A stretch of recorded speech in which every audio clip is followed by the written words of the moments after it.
أعوذ بالله من الشيطان الرجيم. بسم الله الرحمن الرحيم. السلام عليكم ورحمة الله وبركاته. إن الحمد لله تعالى نحمده ونستعينه ونستغفره ونعوذ بالله من شرور أنفسنا ومن سيئات أعمالنا.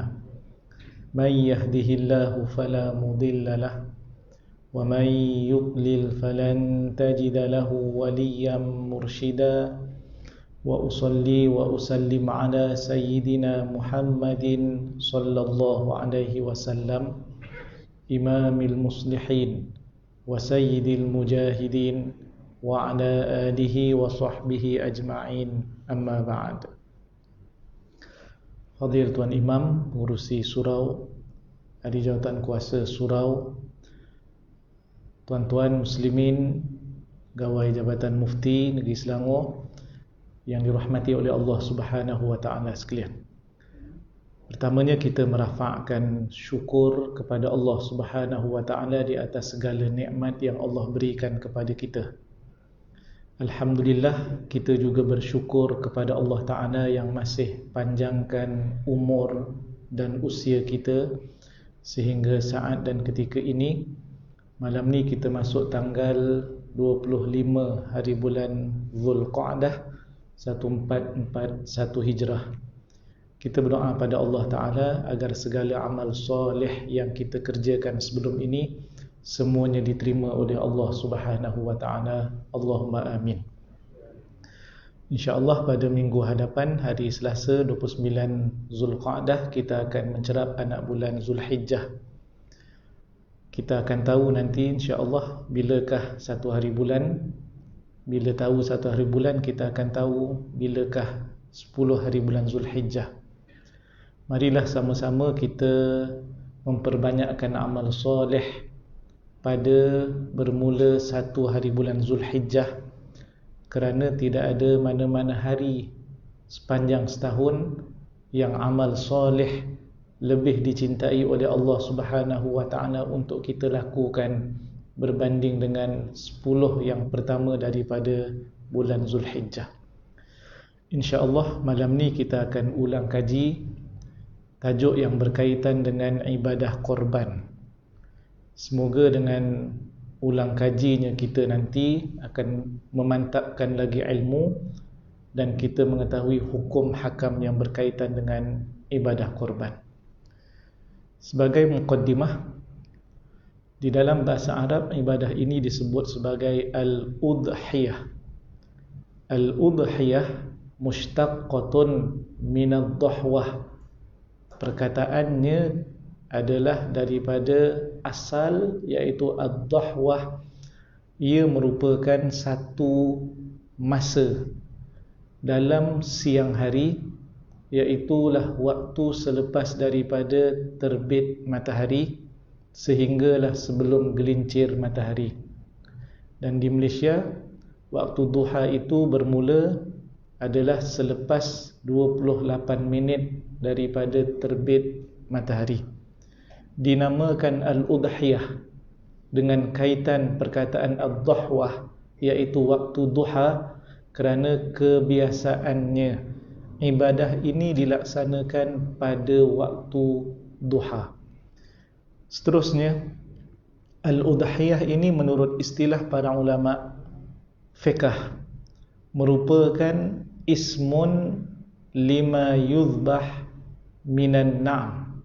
Lima yuzbahu minan na'am. Satu nama merujuk kepada yang disembelih, binatang yang disembelih daripada binatang ternakan.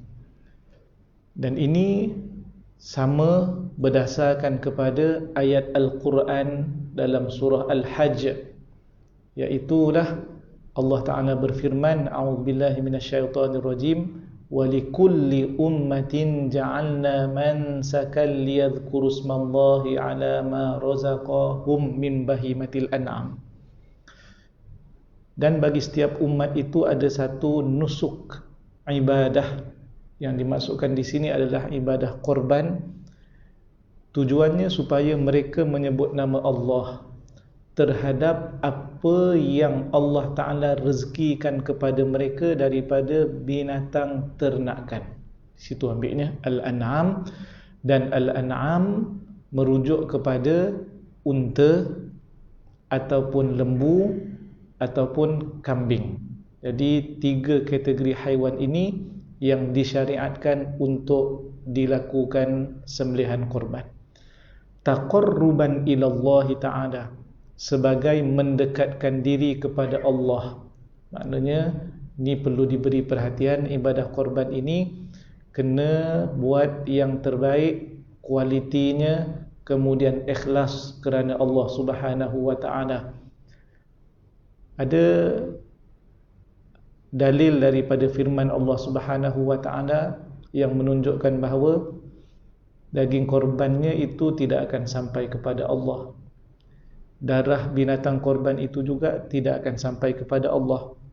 Tapi yang akan sampai kepada Allah dengan maksud diterima oleh Allah Ta'ala adalah taqwa, iaitulah ikhlas. La yanalallaha luhumuha wala dima'uha walakin yanaluhu taqwa minkum. Sekali-kali tidak akan sampai kepada Allah luhumuha, daging-dagingnya, wala dima'uha, begitu juga tidak akan sampai darahnya, tetapi yang akan sampai adalah at-taqwa. Taqwa di situ adalah ikhlas. Ia juga boleh kita ambil pengajaran dan pedoman daripada kisah 2 orang anak Nabi Adam AS yang diperintahkan oleh Allah untuk melakukan korban.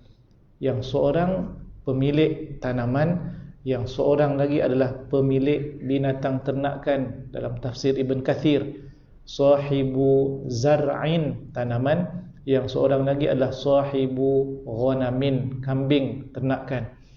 Apa kata Allah Subhanahu wa Ta'ala dalam Al-Quran?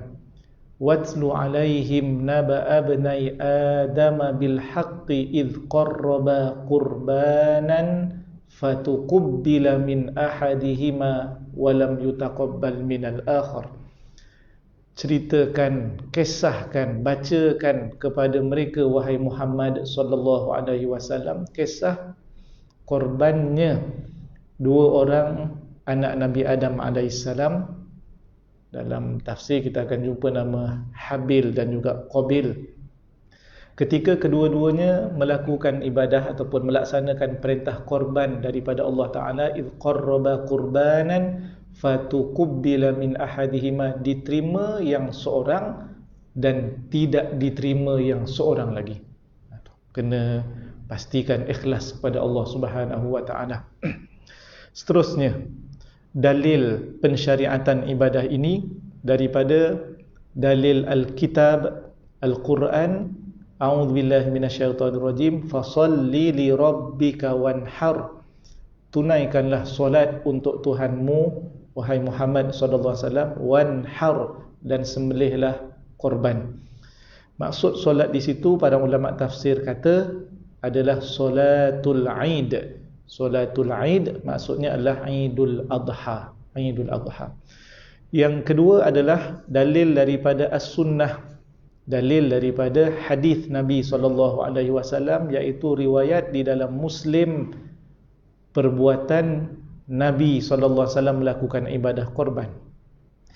Annahu sallallahu alaihi wasallam dhaha bikabshaini amlahaini aqranaini dhabahahuma biyadihi wa samma wa kabbara wa wada'a rijlahu ala sifahihima.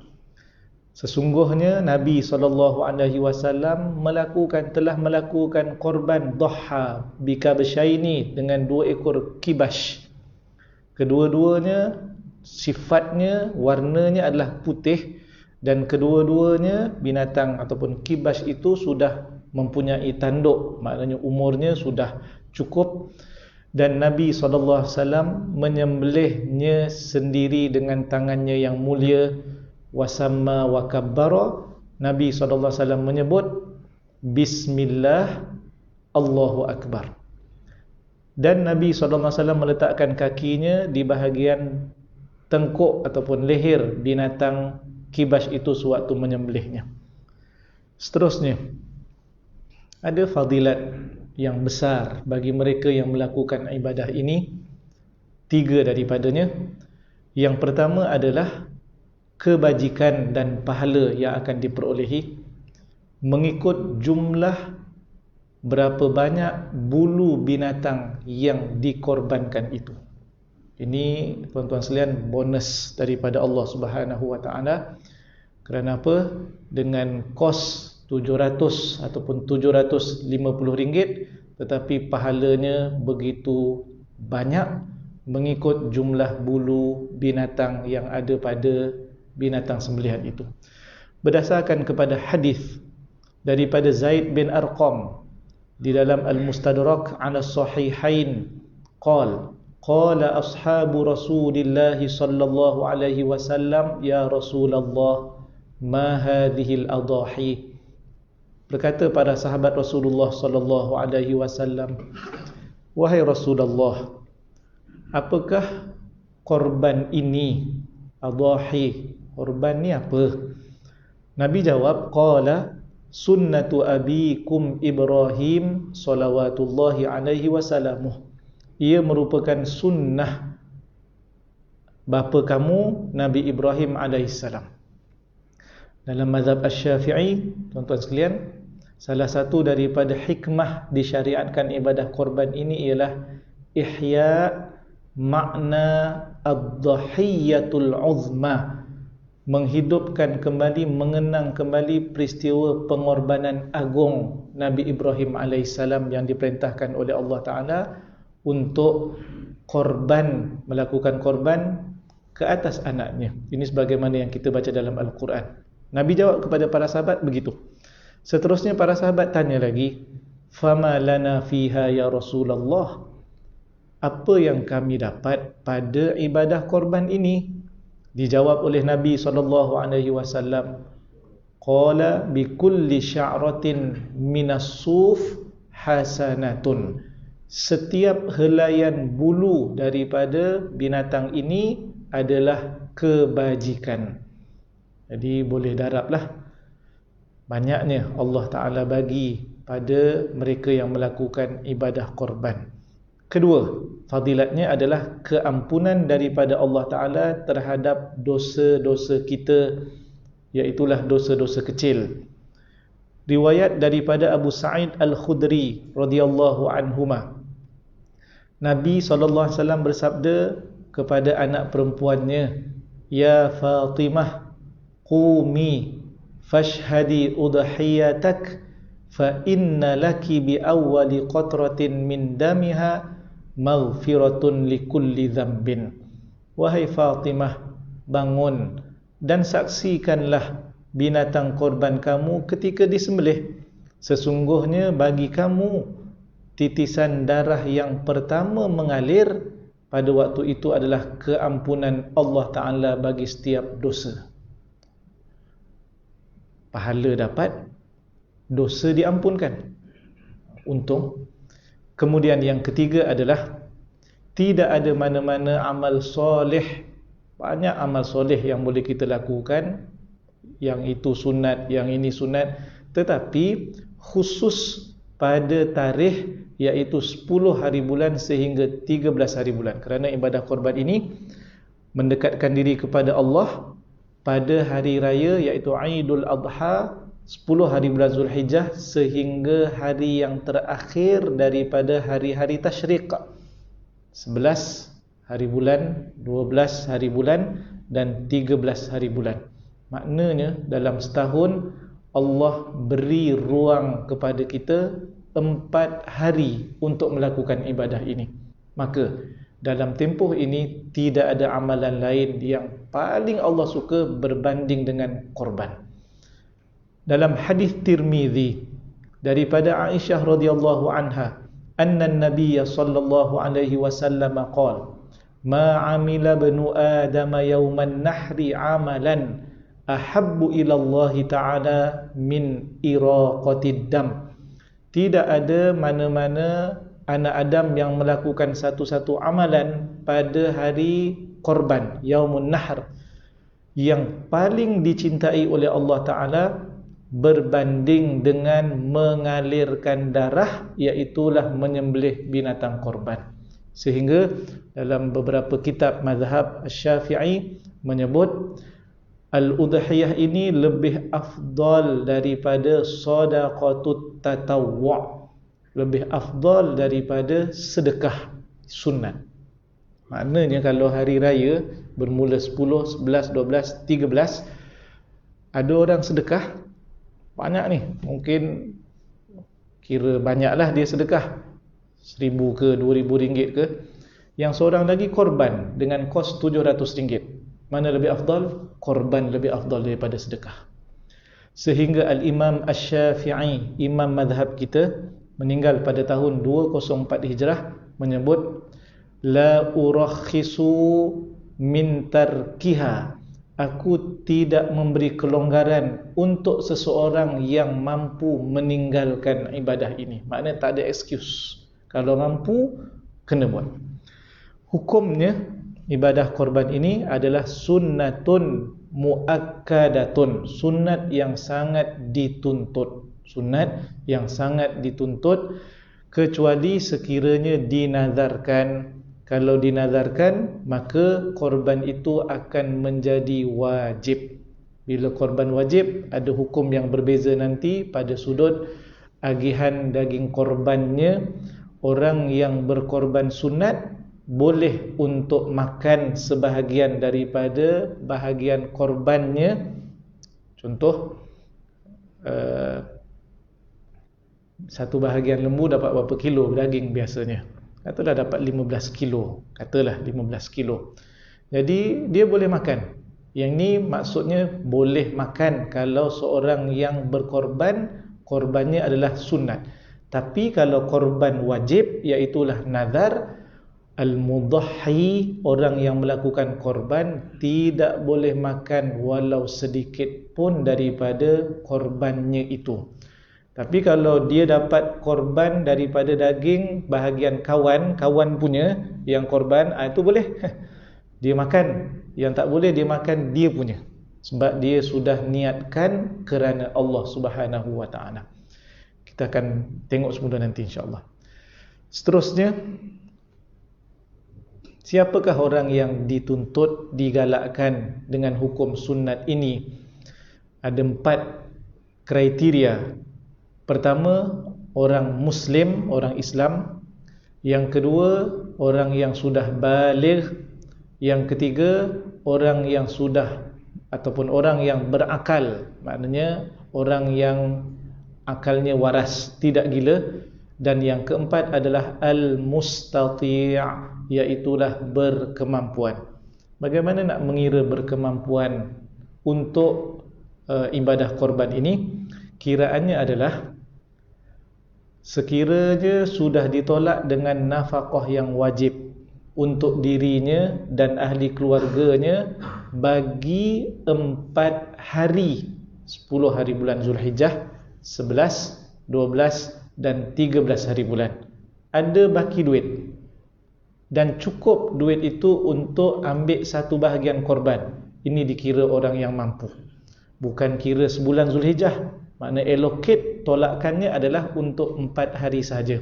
Contoh, sehari makan biasa RM10 katakan, ataupun RM15 dah ya, pagi, tengah hari, malam, RM15. Nafkah yang wajib untuk dia, isterinya seorang, anaknya 2 orang. Kita ambil contoh yang mudah lah.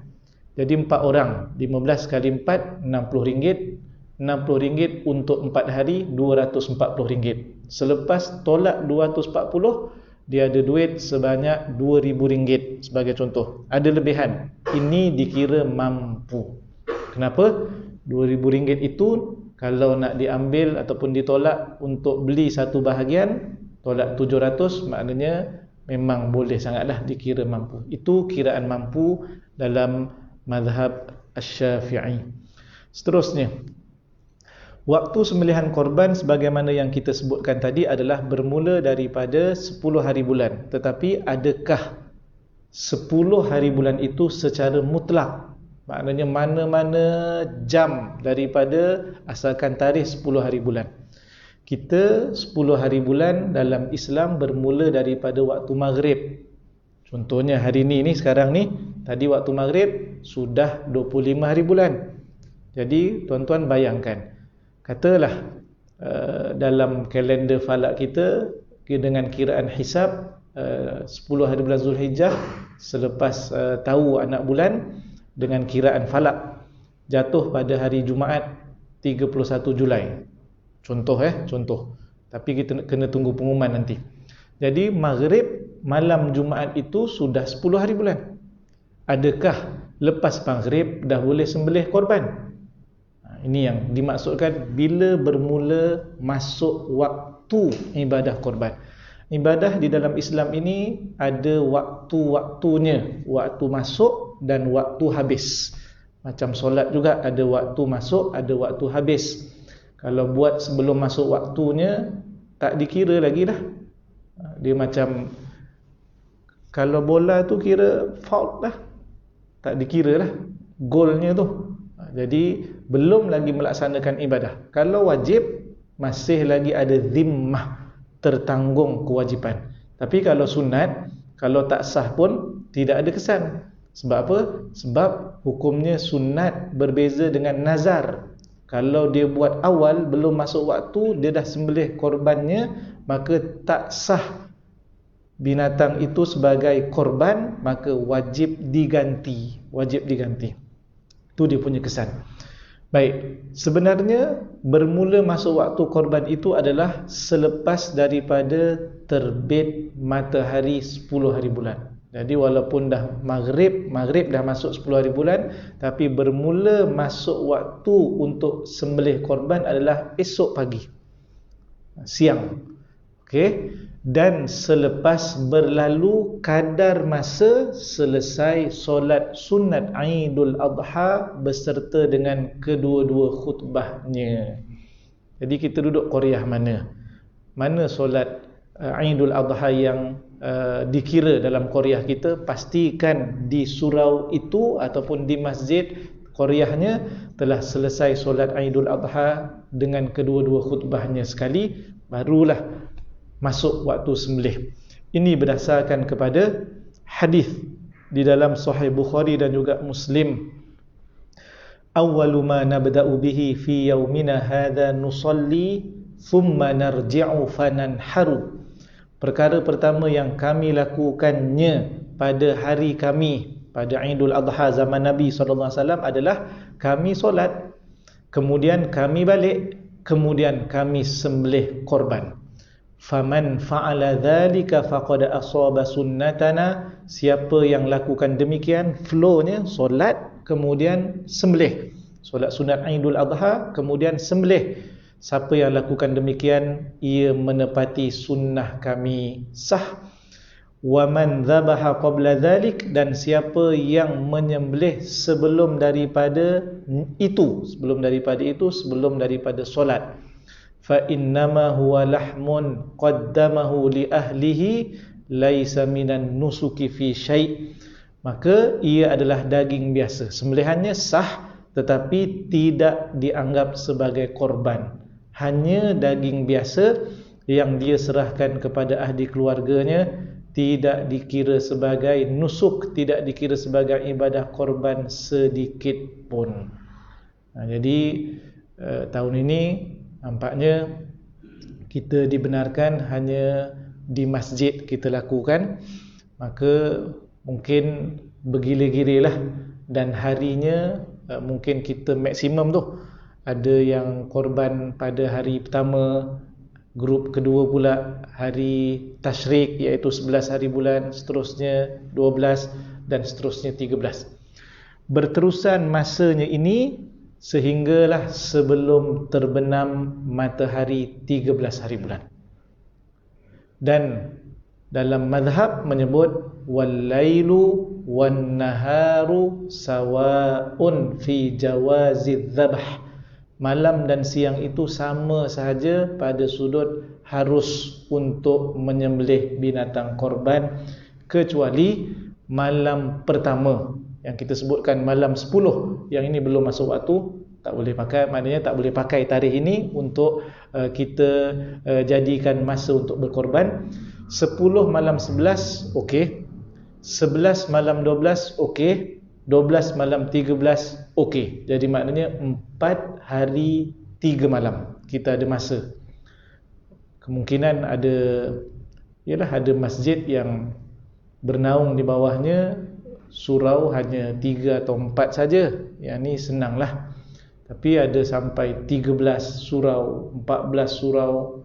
Yang ni ada keluasan di situ. Kalau nak buat pada waktu malam, pastikan sahaja lampunya kuat, maknanya terang, supaya jelas kelihatan binatang itu nanti yang disembelih di bahagian yang disyaratkan, bukan yang kena nanti perkara lain. Baik, diambil satu contoh andaian. Bagaimana kalau seseorang melakukan ibadah korban, sembelihannya itu ngam-ngam sebelum maghrib, dan matinya pula selepas maghrib. Dia bukan mati terus binatang itu. Macam mana perkiraannya? Fiqh melihat bagaimana? Dalam hal ini disebutkan bahawa dia kata wa yamtaddu waqtu tadhiyah ila akhir ayyami tasyriq ats-tsalatsah. Berterusan waktu sembelihan korban itu sehingga hari yang terakhir, hari ketiga, iaitulah sebelum sempurna ghurub asy-syams, bulatan matahari itu sebelum sempurna masuk tenggelam semuanya. Maknanya kalaulah masih nampak separuh, masih nampak bulatan itu walaupun tengok jam, lagi 2 minit ni, lagi 3 minit sebagai contoh. Hatta law qata'al hulquma, sehingga kalau seseorang itu sempat potong urat hulqum, lembu ataupun kambing itu, wal mari, dan juga urat mari. 2 urat ini wajib putus. Okey, putusnya itu sebelum daripada terbenam matahari dengan sempurna, qabla tamamil ghurub, sahhat udhiyatuh, maka sah korbannya. Yang penting putusnya, bukan matinya binatang itu. Matinya mungkin lepas 20 minit, lapahnya dah sah korban, kita lapah esok je lah Ustaz. Contoh, itu pun tak ada masalah, tidak disyaratkan. Baik, tapi biasa kita akan sudahkan terus. Dia orang yang buat kerja korban ni penat tak apa, tapi biar sekali penat, jangan 2 kali penat. Seterusnya, apakah binatang yang sah untuk dilakukan korban? Adakah semua jenis binatang? Tadi kita dah sebut, yang boleh dilakukan korban hanyalah binatang dalam kategori al-an'am. Tadi kita kata man sakan liyadhkurusmallahi ala ma razaqahum min bahimatil an'am. Jelas kat situ. Adalah mungkin tuan-tuan akan jumpa dalam Majmu' Al-Imam An-Nawawi juga nakalkan pendapat, iaitu mazhab Ibn Abbas, yang mengatakan bahawa ayam pun boleh. Tapi yang muktamad dalam mazhab Syafi'i, ayam tidak termasuk dalam al-an'am. Cuma itu kalau para sahabat meneliti kepada perbuatan para sahabat yang memahami hadis, amalan yang paling Allah suka ketika Aidul Adha adalah mengalirkan darah. Maknanya itu yang dia mampu sembelih, alirkan darah, itu yang difahami oleh para sahabat. Maknanya kalau adalah pahala dan fadilatnya, cuma dikira sebagai korban. Yang ini dalam mazhab Syafi'i telah diselesaikan hanyalah al-an'am sahaja, dan ayam tidak termasuk dalam kategori al-an'am. Dia binatang ternakan, tetapi al-an'am ni merujuk kepada yang berkaki 4, yang berkaki 4. 2 syarat bagi binatang itu pula, 2 syarat bagi binatang yang boleh dilakukan korban. Yang pertama adalah umurnya. Ada syarat umur. Kalau unta 5 tahun masuk 6 tahun. Kalau lembu 2 tahun genap Qamariyah masuk tahun ketiga. Kalau kambing ada yang 2 tahun, tengok biri-biri ataupun kambing biasa, ataupun setahun, ataupun al-jadha', iaitulah kambing yang gigi hadapannya sudah gugur. Yang ini tak, kalau dah gugur mana sampai dulu. Kalau belum setahun pun dikira sudah boleh untuk dijadikan binatang korban. Yang kedua adalah selamat daripada apa-apa kecacatan yang boleh menyebabkan daging binatang itu berkurangan. Apa-apa aib, cacat yang menyebabkan dagingnya kurang, maka tidak boleh untuk dijadikan korban.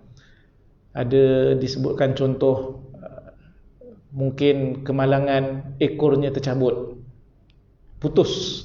Bahagian ekor itu ada daging kan?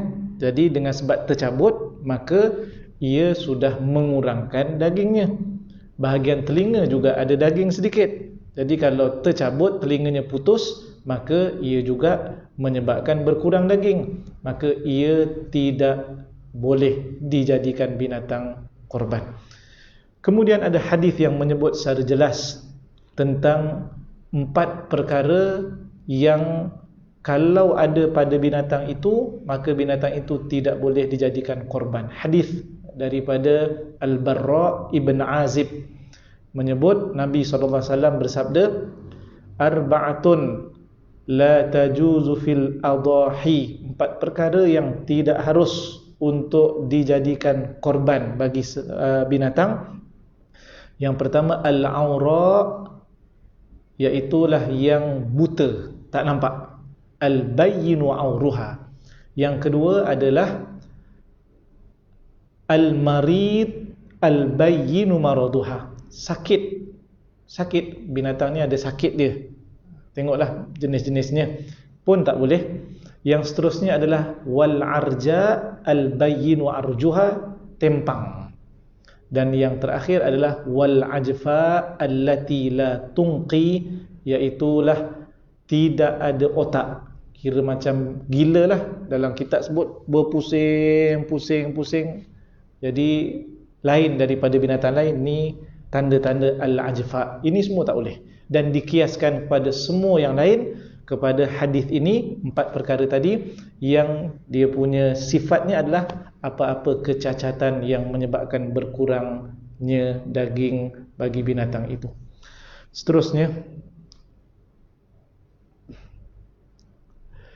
bagaimana pula sekiranya seseorang nak berkorban bahagian dan kiraannya?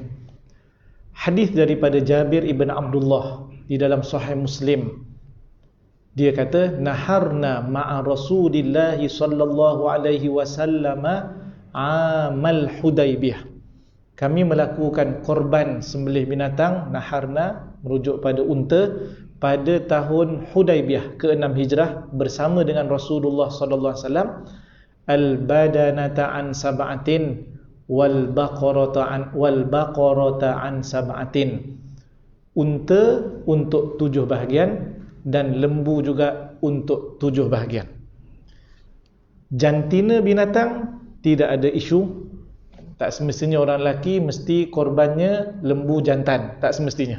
Kalau lelaki tiba-tiba bahagian masjid uruskan, wakil pengurusan, kita dapat lembu betina, jangan merajuk. Maknanya on aja, asalkan dia lembu. Jadi tak ada masalah. Dari segi jantan betina sama. Adapun 7 bahagian tadi, bagaimana pula sekiranya lain-lainnya? Kalau semua korban, selesai masalah. Okey, sekarang ni sebahagian korban, sebahagian lagi bukan korban. Tidak mudarat, la yadurru idza arada ba'duhum at-tadhiyah. Tidak mudarat sekiranya sebahagian 7 tu, sebahagiannya niatnya adalah korban, wa ba'duhum al-akal, dan sebahagian yang lain nak makan. Hantar nama, kita pun minta nama. Yang seorang bagi nama si fulan, ni pula korban bahagian siapa? Si fulan bin si fulan, ni pula si fulan. Yang seorang ni pula, nama bang? Tak ada nama. Siapa nak korban ni? Tak, saya nak makan daging ni.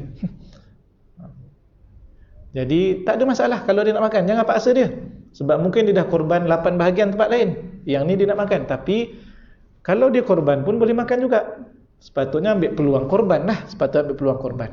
Boleh kalau nak makan. wa ba'duhum al-bai', dan sebahagian yang lain pula dia niat nak jual, bukan untuk korban. Boleh? Bang, nama bang? Tak ada nama. Sebab apa? Saya nak jual bahagian ni lepas saya dapat nanti ni. Sebab apa? Yalah, saya kos 700. Kalau saya packing cantik-cantik, dapatlah 2000. Bisnes. Agaknya dia biro ekonomi agaknya. Baik, boleh. Yang ini tidak mengapa bercampur ataupun ishtirak an-niyah. Ishtirak an-niyah. Tak ada masalah. Bahkan kalau ada yang berniat akikah pun tak ada masalah. Tak ada masalah. Cuma syiarnya, kalau dapat ambil peluang lah, ambil peluang, kita fokus pada ibadah korban. Cuma dari segi hukum tadi jelas. Seterusnya, perbincangan yang terakhir adalah berkaitan dengan al-akal minal udhiyah, makan ataupun agihannya macam mana tentang al-udhiyah. Sedikit untuk makluman tuan-tuan sekalian, kalau ikut perbahasannya adalah berdasarkan kepada ayat Al-Quran. Ada dua ayat yang dirujuk, walaupun yang satu ayat tidak berkaitan dengan udhiyah korban, tetapi dalam surah yang sama Al-Hajj, satu ayat 28, satu lagi ayat 36, boleh dirujuk. Hujung ayat itu dia punya naratifnya lebih kurang sama, iaitulah firman Allah Ta'ala, fakulu minha wa at'imul ba'isal faqir, makanlah sebahagian daripadanya dan berilah makan kepada orang yang fakir, yang sangat memerlukan. Baik, ayat yang satu lagi menyebut fakulu minha wa at'imul qani'a wal mu'tar, makanlah daripadanya orang yang melakukan korban, dan berilah makan kepada orang yang tidak meminta, dan berilah kepada orang yang meminta. Kalau ikut ayat yang pertama disebutkan tadi, dua bahagian. Satu, orang yang melakukan korban, satu lagi sedekah kepada fakir. Dan inilah yang kita akan jumpa dalam qaul qadim mazhab Syafi'i. Daging korban itu nanti bila dah dapat semua bahagian kita, bahagi dua, separuh kita makan, separuh untuk kita, separuh lagi untuk fakir miskin. Adapun qaul jadid merujuk kepada ayat yang kedua, iaitulah ini pendapat yang sekarang dipakai, bahagi tiga. Sebab ayat menyebut makan, maknanya tuan yang berkorban itu boleh ambil dan juga makan. Kemudian berilah kepada orang yang tidak meminta, berilah makan kepada orang yang meminta. Maknanya ada tiga bahagian. Jadi dicadangkan 1/3 yang berkorban ambil, 1/3 dia sedekahkan kepada fakir miskin, okay? Dan 1/3 lagi dia sedekahkan kepada siapa-siapa saja, saudara mara, jiran, tetangga, kawan, walaupun mereka ini kaya dan tidak fakir miskin. Okey. Sekarang bagaimana pula sekiranya kita ambil banyak ataupun kita ambil semua sekali, makan seorang-seorang? Yang ini ada perbahasan. Kedua-dua ayat tadi menyebut, yang satu direct menyebut secara jelas fakir miskin, yang satu lagi orang yang meminta-minta. Jadi orang minta-minta ni dikategorikan kepada miskin. Jadi bahagian daging korban itu mesti ada portion ataupun bahagian kepada fakir miskin, walaupun sedikit. Dalam kitab Al-Majmu' Al-Imam An-Nawawi menyebut yajibut tasadduqu bi syai'in yutlaqu alaihil ism, wajib bersedekah daripada bahagian dia itu, wajib sedekah, maksudnya kepada fakir miskin, asalkan tercapai maksud perkataan sedekah. Jadi maknanya walaupun bagi pada seorang, bagi sekilo pula tu sikit, 15 kilo, 14 kilo dia ambil, 1 kilo saja, ini pun sudah memadai kerana sudah mencapai maksud sedekah. Kemudian ada huraian, tengok dia punya wording daripada Imam An-Nawawi. Idza ataupun in akalal jami', sekiranya orang yang berkorban itu ambil dan semuanya dimakan. 15 kilo tu 15.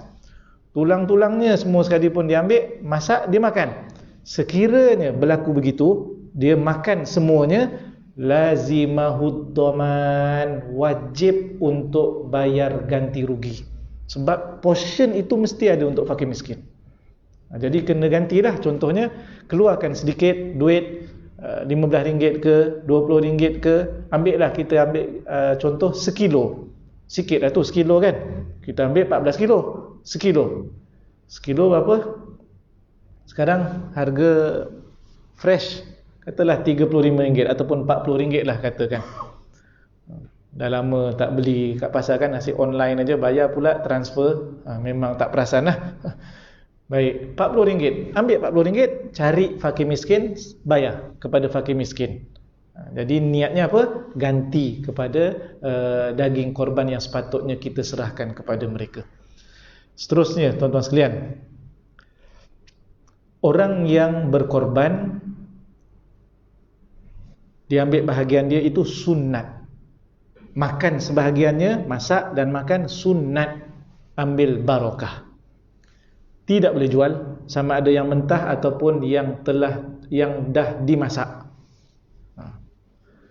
Orang yang dapat, dia kena tahu dia bukan miskin. Contohnya dia tahu dia bukan miskin, nama kat lembaga zakat pun tak ada, tapi dapat juga daging korban. Biasa kita dapat kan, sebab kita ahli qaryah. Ini juga kumpulan yang tidak boleh jual daging korban.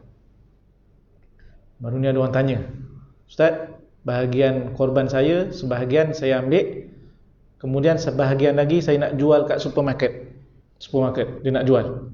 Jadi yang dijual tu tak boleh lah, kena ganti balik. Sebab apa tuan-tuan sekalian tak boleh jual? Orang yang berkorban terutamanya, berdasarkan kepada hadis Nabi SAW, man ba'a jilda udhiyatih fala udhiyatalah. Siapa yang jual bahagian kulit korbannya, maka tiadalah korban baginya. Maknanya tak sah korbannya. Apa dia punya gambarannya? Begini, RM700 satu bahagian kita dapat, inilah korban. Tiba-tiba kita jual kulit, katalah harganya RM50. Jadi dia telah mengurangkan daripada 700. 650 dapat tak bahagian korban? Tak dapat. Itulah maksudnya dia sebenarnya tidak berkorban. Okey. Yang boleh jual daging korban yang dia dapat adalah orang fakir miskin sahaja. Dia boleh jual. Sebab apa? Dia dapat banyak, sebab dia adalah kumpulan yang wajib dapat. Orang korban je, dia dapat. Orang tu korban, dia dapat. Tapi kita yang tak miskin ni, kadang-kadang dapat, kadang-kadang tak dapat. Okey. Jadi bila banyak dia dapat, antara hikmahnya ialah dia mungkin tidak perlu daging, yang dia perlu adalah duit. Sebab itu mereka dapat daging korban atas dasar pemilikan, at-tamlik. Orang yang memiliki akan boleh untuk jual bahagiannya. Kita pula dapat kerana hadiah daripada orang yang berkorban. Yang terakhir dalam agihan ataupun makan ini adalah berkaitan dengan tukang sembelih. Ada hadis yang diriwayatkan daripada Ali bin Abi Talib. Sebab masih lagi ada yang maknanya menyebut bahawa tukang sembelih tak boleh dapat langsung, ada yang kata boleh dapatlah, tak ada masalah. Jadi sebenarnya bagaimana? Hadis daripada Sayyidina Ali dirujuk. Sayyidina Ali kata dia disuruh untuk mengurus binatang korban unta Nabi SAW, dan Nabi perintahkan itu dan ini. Antara satu daripada perintah Nabi ialah alla u'tiyah, tidak boleh berikan. Aku disuruh Nabi untuk tidak berikan al-jazzara minha, berikan sebahagian daripada korban itu kepada al-jazzar, iaitu tukang. Nak kata apa al-jazzar ni? Al-jazzar ni istilah khas bagi tukang daging bahasa Arab. Kerjanya itu, dia tak ada kerja lain. Jadi ini didetailkan dalam kitab fiqh untuk memahami hadis ini. Adakah betul semua orang yang terlibat dengan sembelihan, contohnya pengurusi surau ataupun AJK surau, kebetulan dia pandai sembelih, dia pun sembelih, ataupun dia melapah, adakah dia al-jazzar sebagaimana yang disebutkan dalam hadis Nabi SAW? Itu persoalannya paling penting. Sebab takut-takut kita salah mengkategorikan orang pada yang bukan kategori dalam hadis Nabi. Yang kedua, perbahasan al-jazar ini berkaitan dengan kontrak. Perkataan yang tidak boleh maknanya diambil ringan ialah ujrah. Dalam mazhab Syafi'i kata wala yajuzu ja'alal jilda wa ghairahu ujratan lil jazzar. Tidak boleh jadikan kulit binatang itu korban ataupun selainnya, dagingnya, kepalanya, kakinya, ekornya, paru-parunya sebagai upah kepada al-jazzar, tukang daging. Maknanya yang tak boleh adalah upah. Contohnya, dia kata dia boleh tolong tetapi berbayar RM200 sekali sembelih 200, 5 ekor 1000 lah. Itu sebagai contoh. Kalau begitu keadaannya, dia sembelih berbayar, tiba-tiba selepas siap daging korban dipotong, dilapah, kita pun tengok ini sama nilai dengan 200 nih, kita bagi yang ni je lah, tak payah bagi cash, bagi yang ni lah. Nah, ini upah. Ini yang tak bolehnya. Sebab upah mesti ambil daripada kos lain. Adapun sekarang ni yang banyak kita buat adalah sukarela. Tak ada seorang pun al-jazzar. Sebab dia adalah pegawai JAIS, dia adalah pegawai PPD, dia adalah pensyarah universiti, dia adalah guru, dia adalah orang kampung. Cuma kebetulan dia mahir menyembelih, kita pun suruh dia sembelih. Tak ada akad upah. Tukang sembelih ni, dia kerja dia, bukan kerja dia, setahun sekali je peluang nak sembelih pun. Al-Jazzar ni tiap-tiap hari dia sembelih, kerja dia sembelih. Jadi kalau bukan setakat tunggu tawaran, kalau boleh nak tawarkan diri lagi. Bang, tengok masjid kita tahun ni 20 ekor, bagilah can saya sembelih seekor. Lama dah pisau ni dah sah ni, baru beli baru lagi, Victorinox contoh. Jadi kita pun bagi. Tidak ada upah, tidak ada akad bayaran, semua tak ada. Jadi pada waktu ini tak boleh kita kata kumpulan ini yang kita buat sekarang ini dianggap sebagai jazzar tadi yang tidak boleh dapat upah. Bahkan kalau sekiranya nak lebih tenang, begini saja, ada beberapa pandangan para ulama yang moden dan jawapan-jawapan pandangan mereka bila ditanya perkara ini, bagi saja kepada mereka yang membantu, yang sembelih, yang melapah, sedekah dan hadiah, bukan diniatkan sebagai upah. Selesai masalah. Kesian tuan-tuan sekalian, nasiblah dia sebagai tukang sembelih, orang pula salah faham, dia tak dapat daging korban tuan-tuan sekalian. Apalah nasib seorang penyembelih tuan-tuan sekalian sampai tak dapat daging korban? Ahli Korea, jiran dia, tak datang pun sembelih, tak datang pun tolong melapah, tak jadi AJK pun dapat 3 kilo. Tiba-tiba yang tukang sembelih, tak boleh bang, ini hadis Nabi, Sayyidina Ali ni. Salah faham.